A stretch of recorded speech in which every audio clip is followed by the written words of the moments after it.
ഒരു രാജകീയ കസേരയിൽ കയറി മോളിവുഡിന്റെ തലപ്പത്ത് ഇരിക്കുകയാണ് മോഹൻലാൽ എന്ന നടൻ. അദ്ദേഹം തീർത്ത റെക്കോർഡുകൾ അതിന് ഉദാഹരണങ്ങൾ മാത്രമാണ്. ഇനിയും റെക്കോർഡുകൾ അദ്ദേഹം തീർത്തുകൊണ്ടേയിരിക്കും. എന്നാൽ പണ്ട് മുതലേ ഈ റെക്കോർഡുകളുടെ ഒരു ഘോഷയാത്ര തന്നെ മോഹൻലാൽ നടത്തിയിട്ടുണ്ട് എന്ന് കാണിക്കുന്ന പല കാര്യങ്ങളും പറഞ്ഞുകൊണ്ട് ട്രാക്കർമാർ ഈ അവസരത്തിൽ എത്തുന്നതുമുണ്ട്. മോഹൻലാലിനെ വെച്ച് ഒരു പ്രൊഡ്യൂസർ സിനിമയൊരുക്കിയാൽ അതൊരിക്കലും അദ്ദേഹത്തിന് നഷ്ടമാകില്ല, ഗംഭീര ലാഭം ഉണ്ടാക്കി കൊടുക്കും എന്നത് മനസ്സിലാക്കുന്ന കണക്കുകളാണ് നമ്മുടെ മുന്നിലേക്ക് എത്തിയിരിക്കുന്നത്. ഡിസ്ട്രിബ്യൂഷൻ ഷെയർ ആണല്ലോ പ്രൊഡ്യൂസറിന്റെ കയ്യിലെത്തുന്ന തുക. അത് മുടക്കിയതിനേക്കാൾ മുകളിൽ കിട്ടിയാൽ എങ്ങനെയിരിക്കും? അതുതന്നെയാണ് വർഷങ്ങൾക്ക് മുമ്പേ മോഹൻലാൽ ചെയ്തുകൊണ്ടിരിക്കുന്നത്. മോഹൻലാലിനെ വെച്ചൊരു ഗംഭീര സിനിമയൊരുക്കിയാൽ അദ്ദേഹത്തിന് നഷ്ടം വരാതെ ഇറങ്ങിപ്പോരാ. ഈ അടുത്തിടെ പല സിനിമകളും മോഹൻലാലിൻ്റെതായി ഫ്ലോപ്പായി പോയത് നമ്മൾ അറിഞ്ഞിരുന്നു. അതിനൊക്കെ പ്രൊഡ്യൂസർമാർ നൽകിയ ഉത്തരം വലിയ നഷ്ടം ഉണ്ടായില്ല എന്നതാണ്. അതെ, വലിയ നഷ്ടം ഉണ്ടാകില്ല, ലാഭം ഉണ്ടായാൽ ഇരട്ടിയുമായിരിക്കും. ഡിസ്ട്രിബ്യൂഷൻ ഷെയർ ബെഞ്ച് മാർക്ക് കേരളത്തിൽ ഉണ്ടാക്കി കൊടുത്ത മോഹൻലാലിന്റെ ഓരോ കാര്യങ്ങൾ പറഞ്ഞുകൊണ്ടാണ് ട്രാക്കർമാർ ഈ അവസരത്തിൽ എത്തുന്നത്. നരസിംഹം മുതലുള്ള കാര്യം നമ്മൾ എടുക്കേണ്ടി വരും. നരസിംഹമാണല്ലോ മോഹൻലാലിന്റെ വലിയൊരു ബെഞ്ച് മാർക്ക് എന്ന് വിശേഷിപ്പിക്കുന്നത്. നരസിംഹം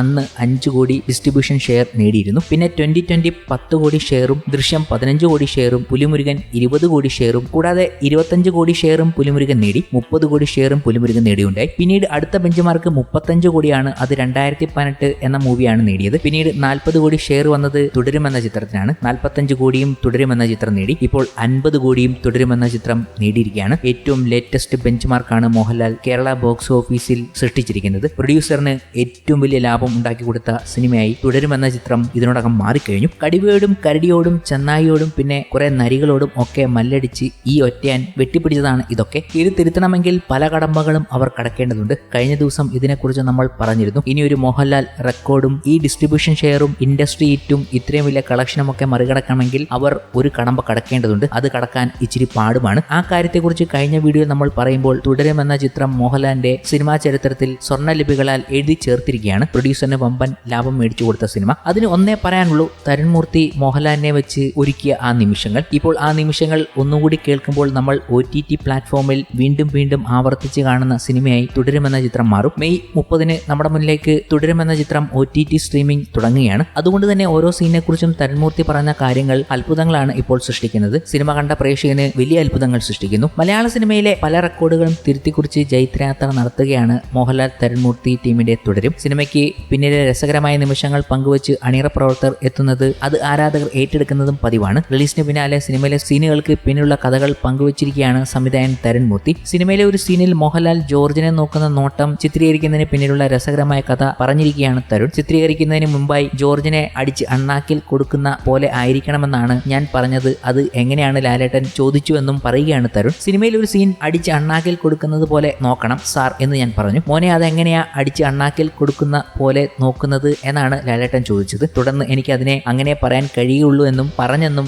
തരുൺ പറയുന്നു. തുടർന്ന് മോനെ ശരി മോനെ എന്ന് ലാലേട്ടൻ പറയുകയും ചിത്രീകരിച്ചെന്നും തരുൺ പറയുന്നുണ്ട്. അത് തിയേറ്ററിൽ ഏറ്റവും കൂടുതൽ കൈഡി കിട്ടിയ സീനുകളിൽ ഒന്നുകൂടിയാണെന്നും ഓർക്കണം. അതിനുശേഷമാണ് പല സർപ്രൈസുകളും നമ്മുടെ മുന്നിലേക്ക് എത്തുന്നതും. കണ്ട പ്രേക്ഷകർക്ക് ഇതൊരു ട്രീറ്റ് തന്നെയാണ് തരുൺമൂർത്തിയുടെ വാക്കുകൾ. കൂടാതെ ഇനിയും കാണാൻ പ്രേരിപ്പിക്കുന്ന ചില കാര്യങ്ങളും. ഇതുകൂടാതെ മറ്റൊരു സീനെ കുറിച്ചും തരുൺമൂർത്തി പറഞ്ഞത് വലിയ രീതിയിൽ ചർച്ചകൾക്ക് വഴിവെച്ചിരുന്നു. കൺമണി പൂവേ എന്ന പാട്ടിൽ അവസാനം ഒരു സീനിൽ കുടുംബവുമായി ഫോട്ടോ എടുക്കാൻ ഇരിക്കുമ്പോൾ മോഹൻലാൽ മകന്റെ മുടി ഒതുക്കി കൊടുക്കുന്ന ഒരു ഷോട്ട് ഉണ്ട്. അതെല്ലാം നമ്മൾ കണ്ടതാണ്. ഷോട്ടിന് മുൻപ് മുടി ഒതുക്കുന്നതിനെ കുറിച്ച് ലാലേട്ടനോട് പറഞ്ഞിരുന്നെന്നും അദ്ദേഹം അത് വളരെ സിമ്പിളായി ചെയ്തെന്നും പറയുകയാണ് തരുൺമൂർത്തി. ആ ഷോട്ടിൽ ലാലേട്ടൻ ശോഭന അപ്പുറത്ത് മകന്റെ കഥാപാത്രം ഇരിക്കുന്നുണ്ട്. അപ്പോൾ ഞാൻ ലാലേട്ടനോട് പറഞ്ഞു മകന്റെ മുടി ഒന്ന് ഒതുക്കണേ എന്ന്. എല്ലാ അച്ഛന്മാരും അമ്മമാരും മക്കളുടെ മുടി മുന്നിലേക്ക് കിടക്കുമ്പോൾ മുഖം കാണുന്നില്ല എന്ന് പ്രശ്നം പറയാറുണ്ട്. അപ്പോൾ ആ ഷോട്ട് എടുക്കുമ്പോൾ അവന്റെ മുടി ഒന്ന് വകച്ചു വെക്കണേ എന്ന് പറഞ്ഞിരുന്നു. ലാലേട്ടൻ വളരെ സിമ്പിളായി അവന്റെ മുടിയിൽ തലോടി കൊടുക്കുന്നുണ്ട്. ആ ടച്ചിൽ ഭയങ്കര അച്ഛൻ മകൻ ഇമോഷൻ ഉണ്ട്. അതൊരുപാട് പേർക്ക് കണക്റ്റുമാകും. തരുൺമൂർത്തി പറഞ്ഞതും നമ്മൾ ശ്രദ്ധിച്ചതും ഇതൊക്കെയാണെന്ന് ഉറപ്പാണ്. തരുൺമൂർത്തി എന്തൊക്കെയാണോ ക്രിയേറ്റ് ചെയ്തത് അതൊക്കെ നമ്മൾ വളരെ കീനായി തന്നെ ശ്രദ്ധിച്ചിട്ടുണ്ട്. മോഹൻലാലിൽ നിന്നും ഇതുവരെ വരാത്ത ചില സാധനങ്ങളൊക്കെയാണ് നമുക്ക് തുടരുമെന്ന ചിത്രത്തിലൂടെ ലഭിച്ചത്. അതുകൊണ്ടാണ് നമ്മുടെ ഹൃദയത്തിൽ സ്പർശിച്ച